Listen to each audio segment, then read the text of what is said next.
আসসালামু আলাইকুম প্রিয় দর্শক, অন্নমঞ্চের আলোচনায় আপনাদের সকলকে আমন্ত্রণ জানাচ্ছি। নমস্কার, আমি তরুণ ঘোষ। তারেক রহমানের ভারত সফর নিয়ে বাংলাদেশ এবং ভারতের মধ্যে একটা অদ্ভুত অনিশ্চয়তা দেখা দিয়েছে। বাংলাদেশের খবর বলছে 22 তারিখ নাগাদ তিনি ভারতে আসতে পারেন, তার জন্য হোটেল সব দেখা হচ্ছে। কিন্তু গতকালকে এই পরশুদিনকে আমাদের শুক্রবার সাপ্তাহিক ব্রিফিং এ রণদীপ জয়সওয়াল পরিষ্কার জানালেন যে তারেক রহমানের ভারত সফরের ব্যাপারে এখনো ভারত সরকার কিছু জানে না। এখন দেখুন, উনি আসছেন কার সঙ্গে দেখা করতে? মোদীজির সঙ্গে দেখা করতে। মোদীজি 22-23 তারিখ নাগাদ সময় দিতে পারবেন কিনা সেটা কিন্তু এখনো ঠিক হয়নি। মানে মোদীজি জানেনই না। একটা সফর, রাষ্ট্রপ্রধানের যদি সফর হয় তাহলে অনেকদিন আগে থেকে তার ব্যবস্থাপনা হয়। যার কাছে যাচ্ছেন তার সময় হবে কিনা, তার সময় অনুযায়ী আমি এই নয় যাই মাসির বাড়ি চলে গেলাম, মাসি এলাম দাওয়াত খেতে, এ তো হয় না।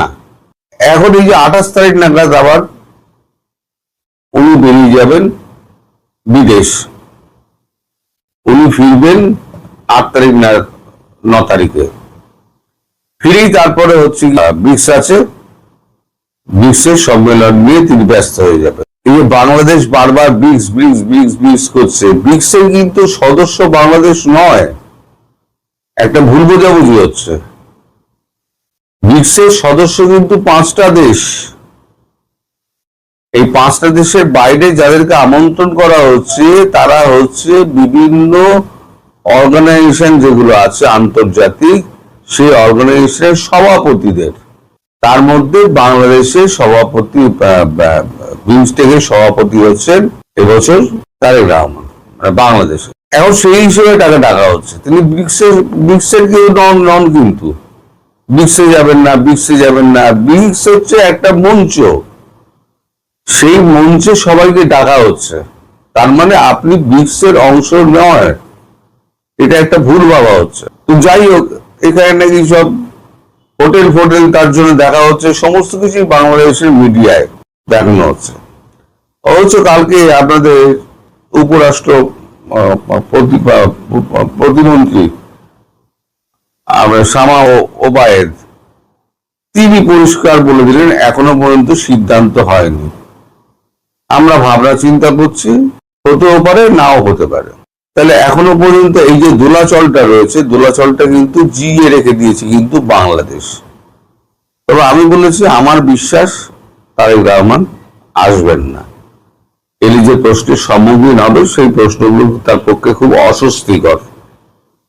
আর এখানে এলে পরে আপনাদের যে চেপে ধরবে সেটা হচ্ছে মার্কিন যুক্তরাষ্ট্রের প্রতিনিধি যিনি এখানে বসে আছেন সার্জিও গোর, তিনিও কিন্তু একই সঙ্গে চেপে ধরবেন। কারণ ভারত এবং মার্কিন যুক্তরাষ্ট্র দুজনে মিলিয়ে মুসলেখা লিখিয়েছিল এই 10টি পয়েন্টে, দুজনে কেউ ছাড়বে না, তার একটা ভয় রয়েছে। আবার এদিকে আসবেন, ওদিকে আবার বিএনপির লোকজন, আমাদের ওই কচিকাজ সংসদের লোকজন যারা আছে তারা আবার গরম গরম ভাষণ দিচ্ছে। যারা বলতো না চোখে চোখ রেখে কথা বলবো, আমাদের আইন, আমাদের কথাই আমাদের আইন। নাসির উদ্দিন পাটোয়ারি তিনি একটা বক্তৃতা ছেড়েছেন, আমরা বেঁচে থাকতে হাসিনা দেশে ঢুকতে পারবে না। বেটা, এই যে পরাগ জৈন গেল, উনি গিয়েতে ঘুরে টুরে এলেন 2-3 দিনে সফর করে, এই যে আমাদের রাষ্ট্রদূত যে ঘুরে ফিরে বেড়াচ্ছেন, এদিক ওদিকে মিটিং করছেন, তা আপনারা কোথায় গেছেন? আপনারাই তো বলেন সমান মর্যাদার কথা, চোখে চোখ রেখে কথা বলার কথা, ভারতকে খেয়ে নেবার কথা। অথচ ভারতের কাঁচা লঙ্কার ডাঁটা যদি না হয় না, তাহলে পরে আপনাদের বেঁচে থাকা মুশকিল হবে। যেমন গতকালকেই না পরশু দিনকে কালের কণ্ঠে বেরিয়েছে, পাইপলাইনে ভারত থেকে এলো 82 লাখ লিটার ডিজেল। তাহলে এক হাতে কাটোরা আর এক হাতে আঙুল, মানে এই আঙুল দেখাবো, তোমার মেরে ফেলে দেবো, তারপরেই কাটাটা এগিয়ে দেবো। বুঝ দেখে তোরা লঙ্কা দিচ্ছে, কাঁচা মরিচ দিচ্ছে, কিছু আমাদের ডিজেল দিন, এরপর বলবে গ্যাস দিন। আপনাদের দেশে গ্যাসের যে অবস্থা, সেই গ্যাসের অবস্থা বলতে গেলে তো একটা টার্মিনাল তো গেছে, আবার শুনছি পায়রা বিদ্যুৎ কেন্দ্রের একটা ইউনিট বোধহয় গেছে। দেশের মানুষের অবস্থা দুর্বিষহ, আর আপনারা কি করছেন? দেদার টাকা ছাপাচ্ছেন, দেদার টাকা ছাপাচ্ছেন। টাকা ছাপানো হয় কি করে? টাকা ছাপানো হয় আপনার মজুদ যা সোনা আছে তার উপরে নির্ভর করে টাকা ছাপানো হয়। এখন বাংলাদেশের মজুদ সোনা কত আছে আমি বার করেছি। বাংলাদেশের মজুদ সোনা আছে আপনার, Bangladesh holds a physical gold reserve 14.28 ton মাত্র, managed by Bangladesh Bank, valued at approximately 1.84 billion, which accounts for a small fraction of nation's total international reserve. 1.84 billion, আর আছে ধরো 14.28 টন। আর ভারতের কত হয় জানেন? ভারতের সোনা জমা সোনা 650 টন। এছাড়া আছে ট্রেজারি বন্ড। আপনারা ভারত দখল করবেন, আপনারা নিজেদের অবস্থা জানেন না। আপনারা গুগল করে দেখেছেন যে আপনার কত সোনা আছে? সাথে আমি বলেছিলাম আপনারা টাকাগুলো তুলে নিন, এরপরে আর টাকা পাবেন না। কারণ টাকা ছাপিয়ে যে অবমূল্যায়ন হচ্ছে টাকার, এরপরে উগান্ডার মতো অবস্থা হবে। বাজারের ব্যাগ ভর্তি টাকা নিয়ে গিয়ে আপনাদের 10,000 টাকা কেজি কাঁচা লঙ্কা, 5,000 টাকা কেজি হচ্ছে আপনার পটল, এই তো হবে। তখন রেশনের ব্যাগ, এক হাতে রেশনের ব্যাগ থাকবে আর এক হাতে টাকার ব্যাগ থাকবে, যদি এইভাবে চলতে থাকে। তো এর মধ্যে আবার বাংলাদেশ আর ভারতের সঙ্গে শত্রুতা করে চলেছে। আমি যাব না, আমার কাছে নত হতে হবে। আমি বলেছি যে প্রভু, আপনাকে আর কোনো চিঠি পাঠানো হবে না। ওই যে মাঝে নোটিশ ছিল না যে আমাদের দীনেশ ত্রিবেদীর হাত থেকে একটা চিঠি পাঠানো হচ্ছে হাত দিয়ে, তাকে আমন্ত্রণ জানিয়ে। আমি বলেছিলাম সম্পূর্ণ ভুল। আর ভারত বলবে না যে প্রভু এবার পরবর্তী দিন একবার ভারতবর্ষে এসে, যেন আপনি ভারতবর্ষে এসে ভারতবর্ষে কৃপা করছেন, তার হবে না। তারেক রহমানের কফিনে শেখ পেরেক পড়ে গেছে, আর উদ্ধারের আশা নেই। ভারত সরকার যথেষ্ট সময় দিয়েছে, যথেষ্ট সুযোগ দিয়েছে। আমি বলে দিচ্ছি, শেষ কফিনে পেরেক পড়ে গেছে তারেক রহমানের, আর ওই কফিন ছেড়ে তার বেরোবার সাধ্য নেই। তার লন্ডনের টিকিট যত তাড়াতাড়ি কাটে সস্তায় পেয়ে যাবেন। আজ হোক, 2 মাস 4 মাস বাদে হোক, লন্ডন তাকে ফিরতেই হবে। আর বাকি যে ছুটকো চাটকা আছে সব করা দেখবেন হাওয়া হয়ে যাবে। তো ভবিষ্যতে রাজনীতি খুব ঘোলাটে, খুব ঘোলাটে। শেখ হাসিনা যে কোনো দিন ফিরে যাবেন। তার যে কর্মীরা আছেন, নেতা আছেন, তারা সব কলকাতায় জড়ো হয়ে গেছে। সব কিছু নিউ দিল্লি আছে, কিছু কলকাতা আছে, সব এক এক করে ফিরবেন। নানক, তার একটা ইন্টারভিউ দেখলাম নানক সাহেবের, তিনিও বললেন আমরা সব প্রস্তুত, উনি নির্দেশ দিলেই আমরা দেশের দিকে রওনা দেব। তার মানে শেখ হাসিনা জানেন কোন সময় তাকে ফিরতে হবে। ওই জন্যই বলছি, হয়তো আগস্টের শেষের দিকে হয়তো তিনি নির্দেশটা দিতে পারেন, হয়তো সেপ্টেম্বরের গোড়ায় গিয়ে তিনি ঢুকবেন। তাহলে আপনারা এখন এই যে দেশটার হাল করেছেন, সেই দেশটার হালকে উন্নত করতে গেলে একমাত্র ওই শেখ হাসিনার হাতেই দেশ নিরাপদ, এবং মানুষ 2 বছর বাদে হলেও শান্তিতে বাস করবেন।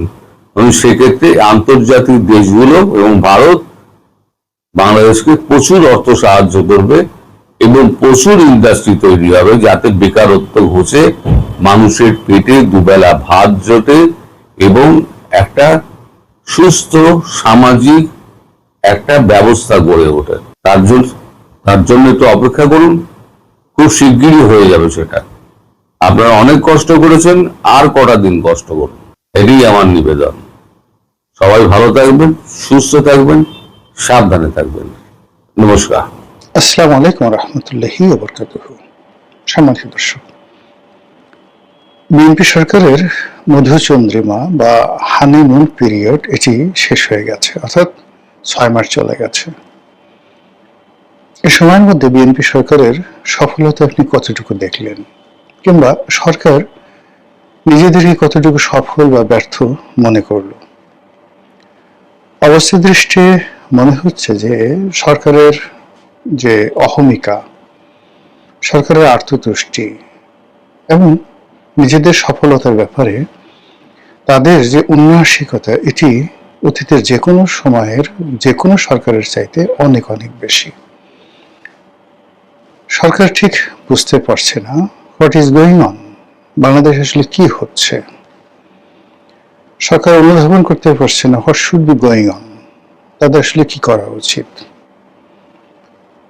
অতীতের সরকারগুলো যেভাবে নিজেদের গুণকীর্তন করত এবং নিজেরা দায় না নিয়ে সকল দায় অতীতের সরকারের উপর চাপাত, বিরোধী দলের উপর চাপাত এবং এই দেশে লুকিয়ে থাকে বিভিন্ন রকম সিন্ডিকেট যারা রয়েছে তাদের উপর চাপাত,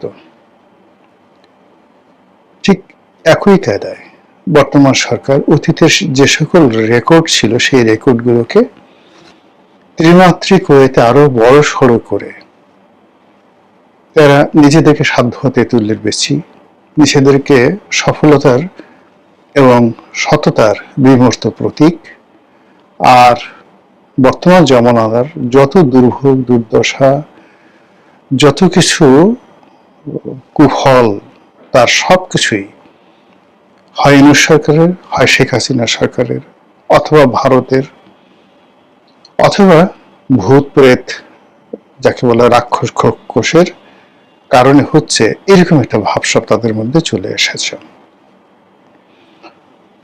এর কারণটা কি, এই বিষয়গুলো নিয়ে সংক্ষেপে আলোচনা করার চেষ্টা করব। প্রথমত আমার মতামত বলে নিই। আমার দৃষ্টিতে এই সরকারের ন্যূনতম সফলতা উল্লেখ করার মতো সফলতা নেই, এটা হলো নির্মম বাস্তবতা। এমনকি শেখ হাসিনা সরকার তো দূরের কথা, ডক্টর মোহাম্মদ ইউনূস সরকারের যে ধারাবাহিকতা ছিল, ডক্টর মোহাম্মদ ইউনূস সরকারের অসংখ্য মন্দ কাজের মধ্যে যে সকল ভালো কর্ম ছিল সেই কর্মগুলো কিন্তু এখন দেখা যাচ্ছে না। শেখ হাসিনার জামানতে মানুষের একটা বিশ্বাস ছিল, ইউনূসের জামানতে মানুষের একটা বিশ্বাস ছিল, কিন্তু বর্তমান জামানাতে গত 6 মাসে কোনো মানুষের মধ্যে বিশ্বাস এবং আস্থা এই দুটো বিষয় লক্ষ্য করা যাচ্ছে না। সরকার প্রথম দিন থেকে তারা যে কাজকর্মগুলো করছে সবকিছু magical. Family card, diesel card, fuel card, বিধবা কার্ড, মানে অসংখ্য প্রায় 30-35টি বিভিন্ন প্রকৃতির কার্ড দিয়ে সারা বাংলাদেশ ভরিয়ে ফেলা হবে, এই ধরনের একটি জাদুকরী পরিকল্পনা আমাদের সামনে তুলে ধরা হলো। দ্বিতীয় যে বিষয়টি সেটা হলো খাল কাটতে হবে, গাছ লাগাতে হবে। এখন এই যুগে কোদাল দিয়ে খাল কাটতে হবে, গাছ লাগাতে হবে, এবং এই জন্য কত টাকা খরচ হয়েছে তার কোনো ইয়াত্তা নেই। কিন্তু বিনিময়ে কয়টি খাল দিয়ে কি পরিমাণ মাছ আসছে, কি পরিমাণ কুমির এসছে, কি পরিমাণ পানি আসছে তার কোনো পরিসংখ্যান নেই, কিন্তু যা হবার তা হয়ে গেছে। অর্থনীতির চরম সংকট, সবচেয়ে বেশি সংকট নগদ অর্থের। স্থানীয় বিনিয়োগ নেই বললেই চলে। এমনকি এস্টাবলিশড কোম্পানিগুলো যে বিএমআরই করে, বড় বড় হাতে গোনা, যেমন ধরুন বাংলাদেশের টপ 100 কোম্পানি, তো তারা যে বিএমআরই করে, অর্থাৎ তাদের প্রতিষ্ঠানগুলোকে আধুনিকরণ করে, পুরনো মেশিনগুলো পাল্টে নতুন মেশিন নেয়, অনেকে ইউনিট গুলো বৃদ্ধি করে, এটা গত 2 বছরে ক্রমাগতভাবে কমেছে। অধিকন্তু সাম্প্রতিক যে গ্যাস সংকট, সেই গ্যাস সংকটের কারণে অনেকগুলো বড় বড় শিল্প প্রতিষ্ঠান তাদের উৎপাদন ব্যাহত হচ্ছে, অনেকে বন্ধ করে রেখেছে। ফলে নিত্য ব্যবহার্য জিনিসপত্র, কনজিউমার প্রোডাক্ট থেকে শুরু করে অন্যান্য যে সকল প্রোডাক্ট, এগুলোর সংকট বাজারে দেখা দিয়েছে। ঠিক সেই অবস্থাতে সরকার কতগুলো পরিবর্তন আনতে চাচ্ছে। 1 নম্বর হলো যে মন্ত্রী পরিষদে বেশ কিছু রদবদল হওয়ার কথা শোনা যাচ্ছে। এর মধ্যে এলজিআরডি মিনিস্টার রূপে স্বরাষ্ট্রমন্ত্রী সালাউদ্দিন সাহেবের নিয়োগ শোনা যাচ্ছে চূড়ান্ত, আর স্বরাষ্ট্রমন্ত্রী পদে যে পানি সম্পদ মন্ত্রী আছেন শহীদুদ্দিন চৌধুরী আনি, তাকে নিয়োগ দেওয়া হচ্ছে। বেশ কিছু মন্ত্রণালয় হয়তো রিশাফল করা হবে। গুঞ্জন উঠেছে মন্ত্রী পরিষদকে আরো বড় করা হবে, এবং যে সকল রাজনৈতিক সহযোদ্ধা বিভিন্ন সময় বিএনপিকে সাহায্য করেছে, সহযোগিতা করেছে, তাদেরকে হয়তো মন্ত্রী পরিষদে ইনক্লুড করা হবে। যেভাবে নুরু, জুনায়েদ সাকি, ববি হাজ্জাজ, তাদেরকে ইনক্লুড করা হয়েছে, রাশেদকে ইনক্লুড করা হয়েছে, একইভাবে মাহমুদুর রহমান মান্না, তারপর মাহমুদুর রহমান মান্নার পরে সাইফুল হক, সেই বিপ্লবী ওয়ার্কার্স পার্টি, যে ওয়ার্কার্স পার্টি রাশেদ খান মেননের দল থেকে বের হয়ে এসে বিএনপির সাপোর্টে বিপ্লবী ওয়ার্কার্স পার্টি তৈরি করেছিল, সেই ভদ্রলোককে নমিনেশন দেওয়া হয়েছিল, পাশ করেননি তিনি। এখন তাকে যে কোনো মূল্যে সেই মন্ত্রী পরিষদে নেওয়ার কথা চিন্তা ভাবনা করা হচ্ছে। তো রাশেদ খান মেননের যে কন্টেম্পোরারি সাইফুল হক এবং মাহমুদুর রহমান মান্না, নাগরিক অধিকার, তো তাকে তো মোরালেস আমরা সবাই চিনি। এই দুজনকে মন্ত্রী পরিষদে ইনক্লুড করার পাশাপাশি সেই যে আসম আব্দুর রবের যে জাসদ, তো সেক্ষেত্রে জাসদের আসম আব্দুর রবের স্ত্রী অথবা তার দলের কোনো নেতাকে মন্ত্রী পরিষদে ইনক্লুড করা সহ তারেক রহমান সাহেবের ঘনিষ্ঠ জন হিসেবে যারা বিবেচিত, তাদের কয়েকজনকে যে কোনোভাবে মন্ত্রী পরিষদে নেওয়া বা বাইরে থেকে বুদ্ধিজীবী, সাংবাদিক, এদেরকে মন্ত্রী পরিষদে নিয়ে মন্ত্রী পরিষদের কলেবর আরো বৃদ্ধি করার জন্য নানা রকম কথাবার্তা হচ্ছে। এতে করে সরকারি ব্যয় বাড়বে, কিন্তু কাজের যে গতি, সেই কাজের গতি বাড়ার কোনো সম্ভাবনা নেই। এর কারণ হলো যে যাদেরকে নেওয়া হচ্ছে তারা একটা সরকারি গাড়ি পাবেন, মন্ত্রীদের একটা বাড়ি পাবেন, মাসে কিছু ভাতা পাবেন, কিন্তু কোন একটা মন্ত্রণালয় পরিচালনা করে তারা সফলতা দেখাবেন, তার ন্যূনতম নজির এই মন্ত্রী পরিষদের একজনের পরিবারে নেই, একজনের ব্যক্তিগত জীবনে নেই, একজনের পারিবারিক জীবনে নেই, কিংবা প্রাতিষ্ঠানিক জীবনে নেই। যে মানুষ নিজে সফল নন, যেমন ধরুন মন্ত্রী হিসেবে সাইফুর রহমান সাহেব খুব ভালো করেছিলেন। এর কারণ হলো তিনি অন্যতম একজন শ্রেষ্ঠ চার্টার্ড অ্যাকাউন্টেন্ট ছিলেন এবং তার কর্মজীবন ছিল সফল। আমি জাস্ট সাইফুর রহমান সাহেবের উদাহরণ দিলাম। এইভাবে অতীতে যারাই খুব ভালো মন্ত্রী ছিলেন, ভীষণ রকম ভালো মন্ত্রী ছিলেন, যেমন এম কানোয়ার সাহেব খুব ভালো মন্ত্রী ছিলেন। তারপর জাতীয় পার্টির কাজী ফিরোজ রশিদ সাহেব খুব ভালো মন্ত্রী ছিলেন। আনিসুল ইসলাম মাহমুদ ভালো মন্ত্রী ছিলেন। মোর্শেদ খান সাহেব ভালো মন্ত্রী ছিলেন। এরকম অনেক, রিয়াজ রহমান সাহেব ভালো মন্ত্রী ছিলেন। শামসের নবীন চৌধুরী ভালো রাষ্ট্রদূত ছিলেন। তো তারা সবাই ব্যক্তিগত জীবনে, ছাত্র জীবনে, কর্মজীবনে, সামাজিক জীবনে অসাধারণ সফল ছিলেন। এখন এই বর্তমান মন্ত্রিসভায় আপনি কয়জনকে জানেন, কয়জনকে চিনেন যাদের ব্যক্তিগত জীবনের সাহসিকতা, সফলতা, সার্থকতা, সুনাম, সুখ্যাতি এই বিষয়গুলো এতটা রিমার্কেবল যে এই মানুষগুলো রাষ্ট্রীয় পদপদবিতে বসে একটি রাষ্ট্রের একটি মন্ত্রণালয়কে সুন্দরভাবে চালাতে পারবেন, তার একটা ট্র্যাক রেকর্ড আপনি দেখান। যাকে মানুষের কাছে হাত পেতে টাকা নিতে হয়েছে, যাকে নিজের ঘর ছেড়ে অন্যের ঘরে দিনের পর দিন পালিয়ে থাকতে হয়েছে, যাকে নানা রকম মানবিক দুর্বলতা, চারিত্রিক দুর্বলতা, ভ্রষ্টতা, নিকৃষ্টতা, দুর্নীতি, অনিয়ম, অনাচার, অবিচার, ব্যভিচার, প্রায় সব কিছু তার মানবিক যে গুণাবলী, সমস্ত গুণাবলীকে ছাপিয়ে গেছে। প্রত্যেকটা মানুষের মধ্যে মানবিক দুর্বলতা রয়েছে। আপনি 10টা মিথ্যা কথা বলেন, কিন্তু 90টা সত্য কথা বলেন। আপনি 10টা মন্দ কাজ করেন, কিন্তু 100টা আপনি ভালো কাজ করেন। আপনি 10টা ব্যর্থ হয়েছেন, কিন্তু আপনি 20টি সফল হয়েছেন। সেই দিক থেকে আপনি অতীতে যে সকল সরকার ছিলেন, সে সকল সরকারে যারা সফল মন্ত্রী ছিলেন, সে সকল সফল মন্ত্রীদের একটা আউটস্ট্যান্ডিং সাকসেস রেকর্ড ছিল, ইনক্লুডিং যারা প্রধানমন্ত্রী হয়েছিলেন তাদেরও, ইনক্লুডিং যারা রাষ্ট্রপতি হয়েছিলেন তাদের সকলেরই সাকসেস রেট ভালো ছিল। কিন্তু যারা ব্যর্থ হয়েছেন দেখবেন যে তারা সবাই একই রোগে আক্রান্ত ছিলেন।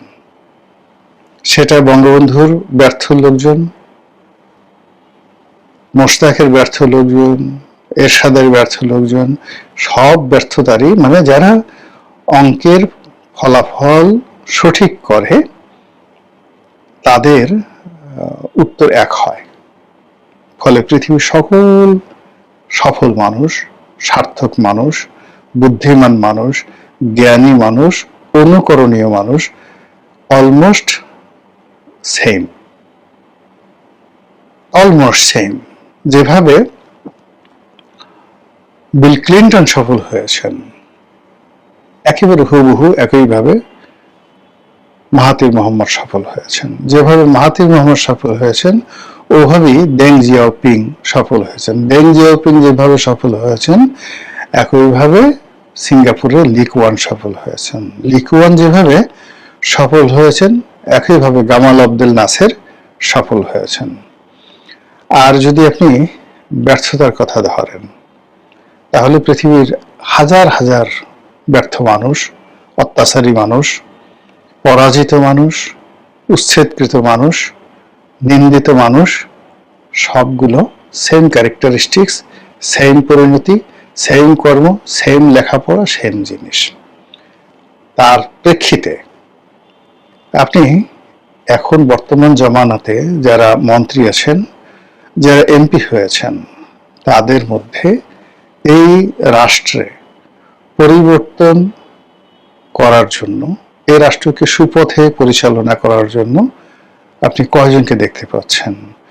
যে লোক নিজেই সকাল বিকাল অন্ধকারের মধ্যে পড়ে যায়, যেই লোক নিজের প্রতি যার ন্যূনতম সংযম বোধ নেই, যেই লোক তার নিজের যে পঞ্চ ইন্দ্রিয়, সেই পঞ্চ ইন্দ্রিয়র ওপর যার ন্যূনতম নিয়ন্ত্রণ নেই, সে মানুষ মন্ত্রণালয়ের একটি বড় চেয়ারে বসলে চুরি করবে, চামারি করবে, গুন্ডামি করবে, বদমাইশি করবে, রাষ্ট্রীয় অর্থ লোপাট করবে, জনগণের আমানত খেয়ানত করবে।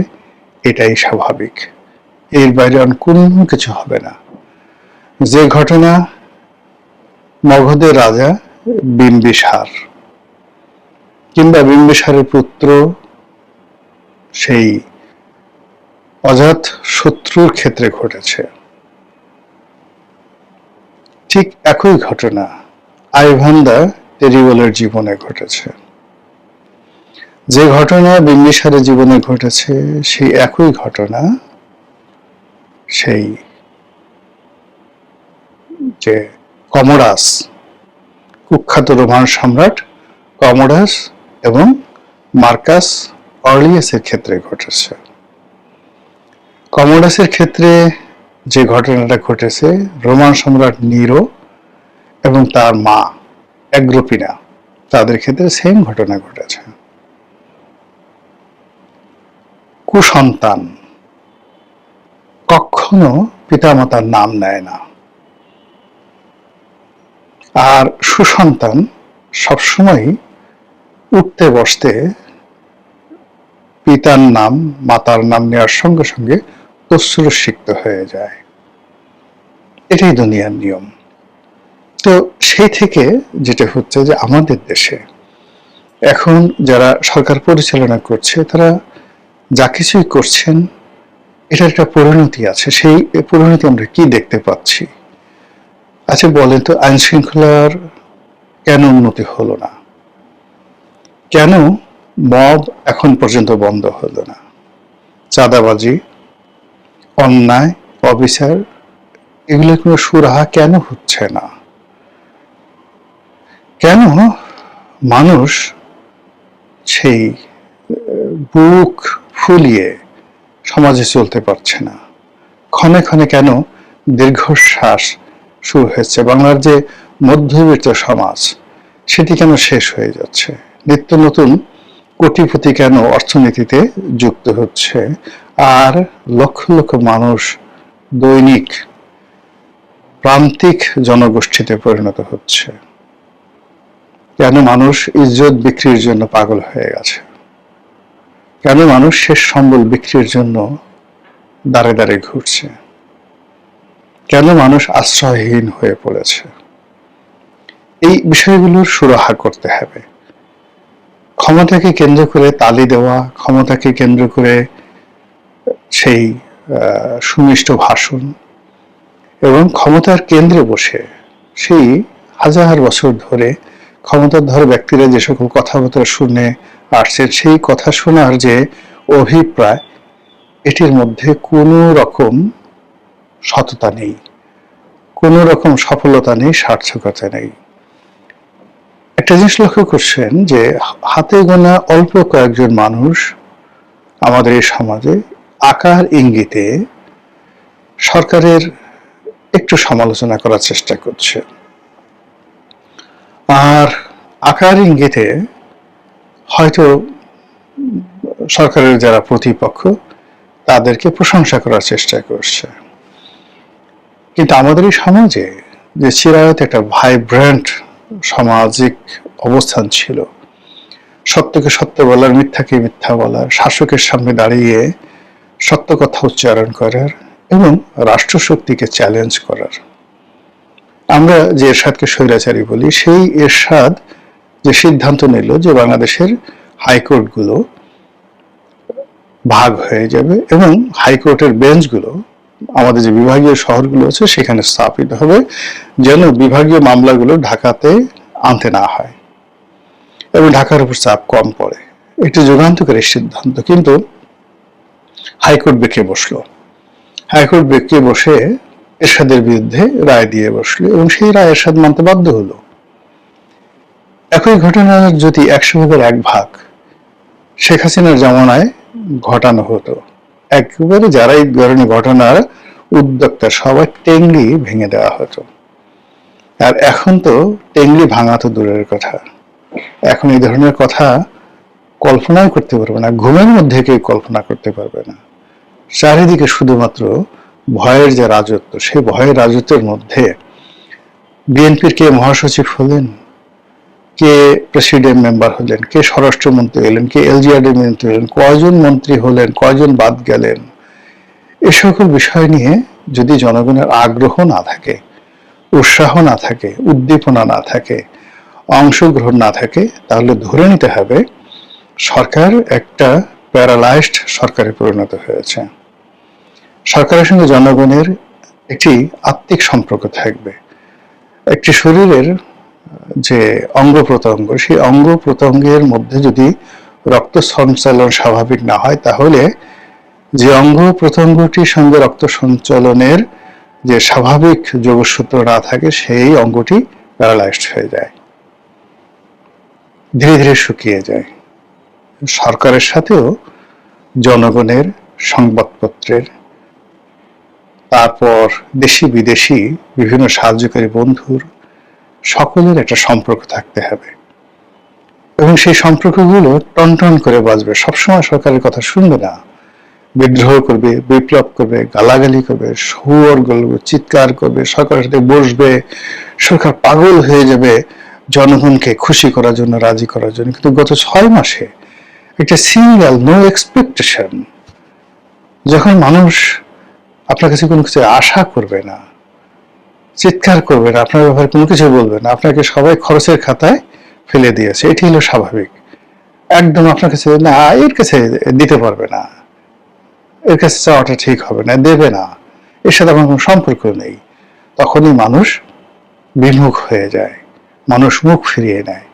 এখন এই সরকারের সাথে জনগণের যে আকাঙ্ক্ষা, এক্সপেকটেশন, সেই এক্সপেকটেশনের জায়গাটা কোথায় গিয়ে ঠেকেছে, যদি সরকার সেটা বুঝতে পারে, হয়তো 180 ডিগ্রি অ্যাঙ্গেলে তারা আবার নতুন করে শুরু করতে পারবে।